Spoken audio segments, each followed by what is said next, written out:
Welcome to the Banker Lamp. Please enjoy the video. You begin by opening Google Pay and tapping payment methods.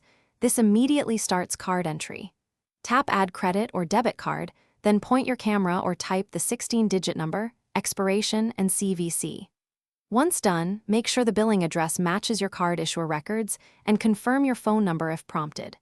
If the app asks, accept permissions for camera and notifications. These speed up verification. You're now ready to send the entry for bank validation. Don't close the app yet. Once you submit the card, your bank will verify the information.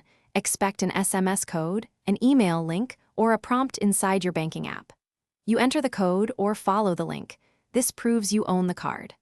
After verification, choose Make Default if you want Tap to Pay to use this card automatically.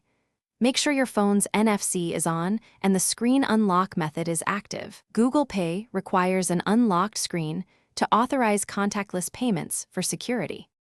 To pay, you hold the back of your phone close to the contactless terminal with the screen on. You'll feel a vibration or hear a sound when it connects. Then confirm the transaction on screen if prompted, and check the Payments tab for a receipt and merchant details, archive or screenshot for records. If it fails, restart NFC, confirm the card is active and has available credit, and ensure the merchant terminal accepts contactless. If problems persist, contact your bank to clear authorization blocks. Thanks for watching. If this was helpful, leave a like and consider subscribing. See you next time.